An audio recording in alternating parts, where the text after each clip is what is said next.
"Dad, what are you doing here?"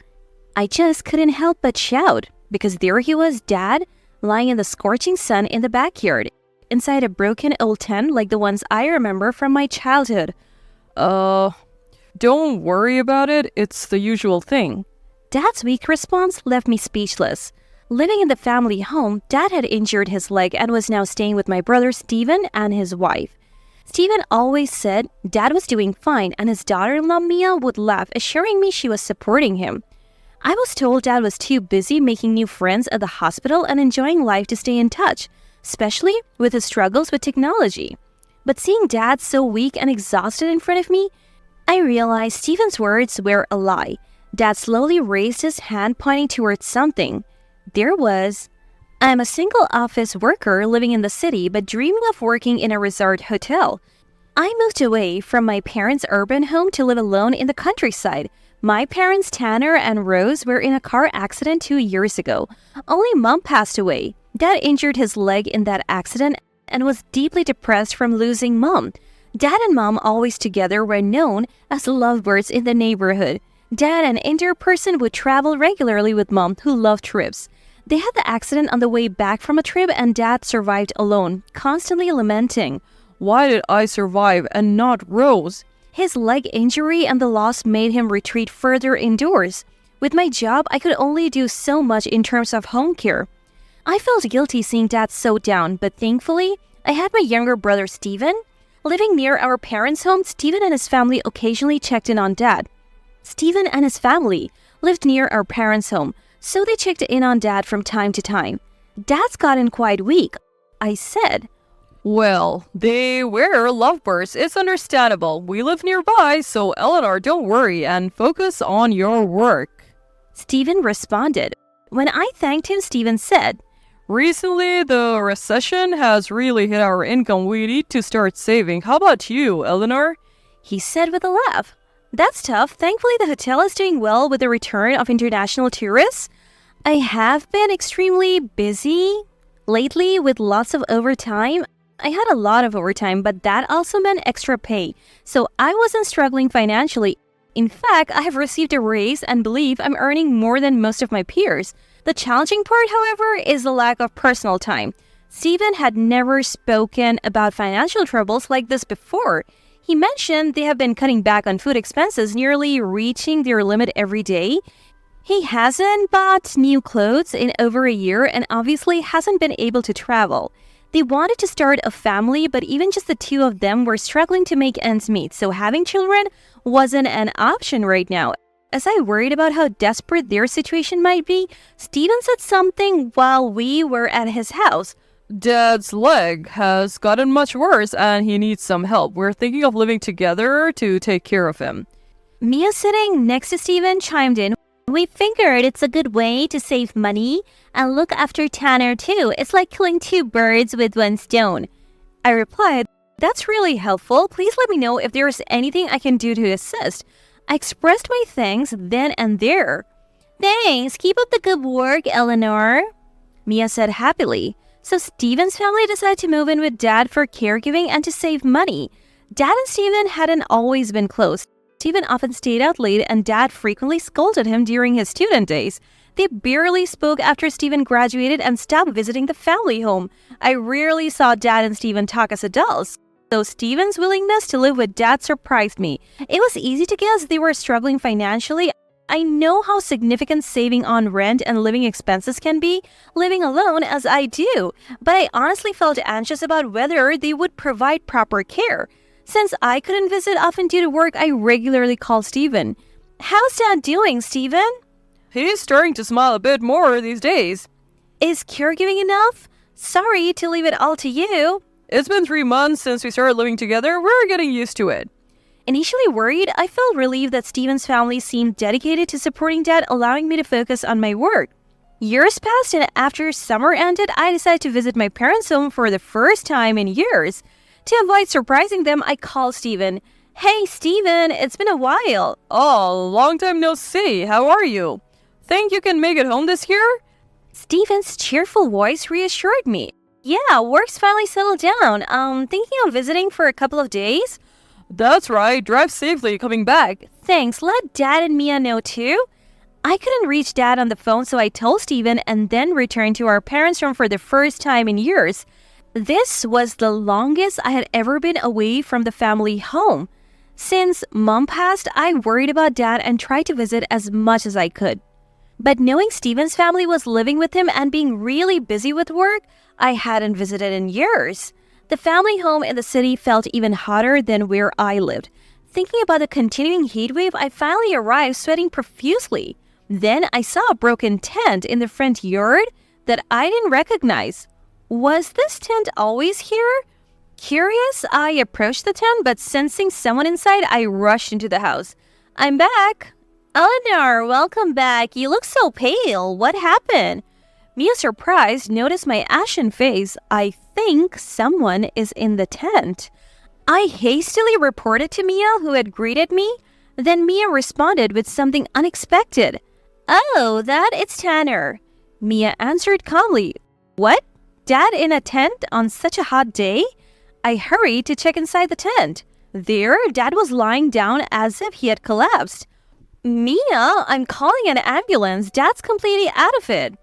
As I said this, no need for an ambulance. Mia shouted louder than usual, insisting not to call one. It's Tanner's wish to live in the garden. He's fine. Mia said something that didn't make sense. Dad wilted on a hot day, wanted to live in the garden? Would Dad, always an endowed person, say something like that? I don't remember him ever taking us camping or to the beach even when Mom was healthy. He always said the coolest place in summer was indoors and the warmest spot in winter was in front of the heater. There was no way Dad would want to spend time outside on such a hot day. I felt something was terribly wrong. I rushed to the tent where Dad was and spoke to him. Dad, what happened? Are you okay? Oh, Eleanor, it's nothing. Just the usual. I'm fine. Dad spoke weakly. Do you live out here every day? Why don't you go inside? I asked Dad, and he slowly pointed to a specific place in the house. It was Dad's room. Actually, since I started living with Steven's family, they have forced me to live in the closet. Dad revealed he had been made to live in the closet. In the closet? I thought they were taking care of you devotedly. They never took care of me devotedly. It was just cohabitation for their savings. I kept saying no to the closet because my leg hurts. Then they said, if you're going to be selfish, live outside. And they threw me out in the yard with this broken tent, even though it's still hot. Dad continued with stories I wished I could shut my ears to. Steven and Dad were never going to get along well. I blamed myself for trusting Steven. Mia wasn't the type to provide devoted support either. I remembered Steven complaining about her drinking and coming home drunk in the morning after they got married. They don't cook and eat out every day. Taking care of Dad was obviously too much for them, and yet I was foolish to have hoped. This is too much. Don't worry, I'm here now. I was shocked to learn how horribly Dad had been treated by Steven's family. The phone calls made it sound like they were caring for him devotedly, but they actually forced him to live in a closet and then threw him outside? Unforgivable. A fierce anger welled up inside me. Ignoring Mia's words, I called an ambulance. I said there's no need for an ambulance. Don't make a big deal out of it. Mia desperately tried to stop me, but I ignored her words. The ambulance arrived and Dad was taken abroad. I joined him. Dad was close to having heat stroke, but thankfully, his life wasn't in danger. However, due to lack of proper nutrition and being left in unhygienic conditions, he had to be hospitalized. Dad, rest easy and get some rest, I said to him. Dad replied, Eleanor, you saved me. I was prepared to join Rose every day. His face showed relief.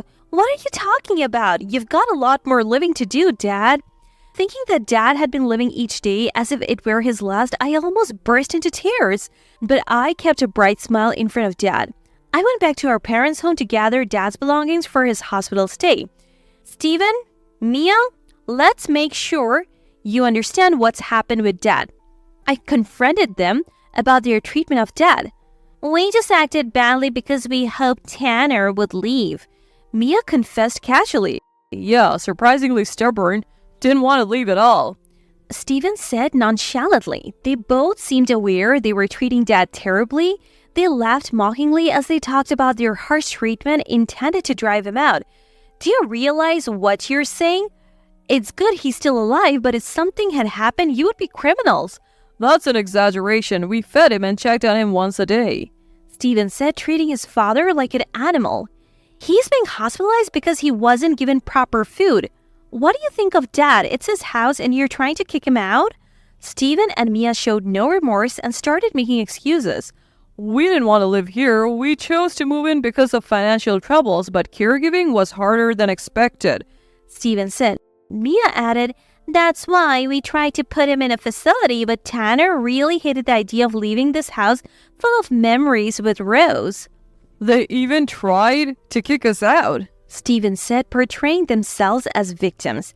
They wanted to kick Dad out, but when it looked like they might be the ones to leave, they schemed to make Dad want to leave instead. Living rent-free is a big deal for poor people like us. We couldn't let ourselves be kicked out, Stephen said. I never thought they would stoop so low as to degrade Dad's care and living conditions to monopolize the house. I knew Dad and Stephen weren't close, but I believed that as a mature adult in his mid-30s, Stephen would handle things better. The idea of such a vile scheme was frightening. Moreover, Stephen confessed they locked Dad in the closet and threw him out to make Dad choose to live with me instead of them. Country living is better for health. We were planning to send him to live with you in the countryside, Stephen said. He was more resilient than we thought. We were surprised he didn't leave before you came, Eleanor, Mia said, laughing as if reminiscing about old hardships. Now that Eleanor's back, Dad will probably say he wants to live with her, Stephen said, laughing in a mocking tone. Then Stephen said something outrageous. Now that Dad's in the hospital, the house is ours. Pack his things and leave. I was speechless at their audacity. To have the nerve to say such things while living in someone else's house? I gathered Dad's belongings and returned to the hospital. Dad, I heard everything from Stephen. You've been through a lot. Dad said, I tried to kick them out, but it backfired. The house is my treasure with Rose. I couldn't give it to them. Dad's endearing love for Mom was heartening. Don't worry about the house. I'll take care of it. How about living with me after you're discharged? Dad happily agreed. Thank you. I would love to live with you, Eleanor. After securing Dad's agreement to live with me, I returned home. 2 months later, countless calls came from Stephen. There are a lot of strangers in the house. What's going on? Although Stephen sounded furious, I didn't respond and handed the phone to someone else. The person I passed the phone to was Mom's dad, Grandpa. Hey, Stephen, I've heard everything from Eleanor. Seems like you've treated my dear son-in-law terribly, Grandpa said. Grandpa? Stephen sounded utterly shocked. Our parents' home was actually built by Grandpa in his younger days as a wedding gift for Mom. He had always been fond of Dad like his own child. When I told Grandpa about the whole fiasco, he was furious. He sent several of his strong apprentices to evict Stephen and his family. After the incident, I immediately called Grandpa the owner of the land and the house. Grandpa, always imposing, was someone even Stephen had always feared. I knew he could handle the situation, so I asked for his help. Stephen, all your stuff has been arranged to be sent to Mia's parents' home, Grandpa said. Huh? Don't just go ahead with things. Stephen protested, though still fearful. A man who treats his wife like that has no right to complain. Do you have any objections? Grandpa said sternly. No, I'm sorry, Stephen said and didn't talk back after that. Grandpa was always kind to me, a woman, but very strict with Stephen. I remembered how Grandpa used to spank Stephen for crying when we were kids, telling him, "Don't cry, be a man." What was normal discipline in the past is now considered taboo. Watching Stephen like that, I felt grateful to be born a girl. Stephen, who had once been defiant with Dad, never showed that side to Grandpa. Even now, he tried to resist a little, but Grandpa quickly took control. Stephen and Mia's belongings were all sent to Mia's parents' home as Grandpa had arranged. Stephen and Mia arrived at Mia's parents' home. It had been a long time since they returned there. Dad, I think our stuff has arrived, so we came to get it, Mia said. Mia Mia's dad, Kendrick, came out from the back room. I've heard the whole story from Eleanor. Stephen and Mia, you'll be living here with us now, he said. Stephen replied, we'll live at my parents' home, it's fine. Don't think you can come back after doing such things to your father. I'll straighten out your twisted characters. Kendrick said angrily. I knew Kendrick was a very strict man. I'd gotten Mia's parents' home contact details from Dad and explained everything to them. Mia and Stephen were then forced to live there and received strict discipline. Mia was taught to cook from scratch and had to prepare 3 meals a day for the family. Stephen obtained permission from his company to work a side job and helped Kendrick with his work on the weekends. After Dad was discharged, Grandpa informed him that the house had deteriorated and needed repairs. Determined to fix the house full of memories with Mom, Dad worked hard on his rehabilitation and recovered. You did great with the rehabilitation, and doctors were even surprised by your recovery, I said. Of course, I had to fix the house I shared with Rose. I can't let my spirit falter, Dad said with a brightness reminiscent of his younger days. His love for Mom seemed to be driving his recovery. Under Grandpa's guidance and with the help of his apprentices, the house was gradually repaired. Dad fixing the house seemed to regain the sparkle he had when Mom was alive. Dad, you seem so lively. When I fix the house, memories come back and it feels like I'm talking to Rose. I used to think she was far away, but maybe she's been protecting me all along. Hearing Dad speak like this nearly brought me to tears. Perhaps Mom really had been protecting him all this time. Eventually, the house repairs were completed. Once satisfied, Dad decided to let go of the house. Dad, are you sure about this? Yes, I feel like Rose is saying it's okay to let go now. I want someone to live in this beautiful house we fixed up. He spoke calmly. I think Mom would be happy about that. Thanks to Dad's and Grandpa's efforts, a buyer was quickly found. With the sale proceeds, Dad and Grandpa decided to move into retirement homes. I started visiting more often. Dad, how are you? I'm having a great time every day. Made lots of friends. Thanks to you, Eleanor. He smiled happily. Dad seemed to be enjoying his days with the other residents. I began cherishing time spent with my dear Dad more, living each day peacefully. As for Stephen and Mia, we are getting used to Dad's discipline and it's comfortable in its own way, Mia said. Yeah, it's not always strict and the house is big and great, Stephen added, seemingly content. Being free from caregiving is actually a blessing, Mia said happily. We're living a good life, despite low income. Thanks to that, Stephen acknowledged. Stephen and Mia, accustomed to living at Mia's parents' home, were happy to be relieved of caregiving duties and showed no signs of remorse. Enraged by their lack of repentance, Kendrick eventually kicked them out. You show no sign of reflection. It's time for you to leave, he said quietly but angrily. Wait, Dad. Pack your things and leave right now. Kendrick dismissed their excuses and expelled them. Having relied on their comfortable life at the parents' home, they had saved nothing, spending all their money each month. Suddenly homeless and at a loss, they set up a worn-out tent in a park to live in until they could afford a place. It's cold. It's all Stephen's fault for his low income that we have to live like this.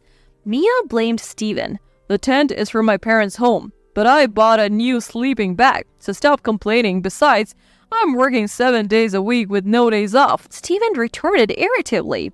All the money he had earned from his side job was already spent. How about we contact Eleanor and ask to live with her in the countryside? Mia suggested nonchalantly. Let's give her a call. Stephen agreed without objection. They called me and endlessly told me about being thrown out of Mia's parents' home and their current life sleeping rough in a cold park. Stephen, who had once ridiculed my rural lifestyle, was now begging to live with me. Unable to bring myself to help someone who had treated Dad so horribly, I of course refused. To avoid further nuisance, I blocked all their future contacts. I could only hope that they would learn that what you do to others often comes back to you.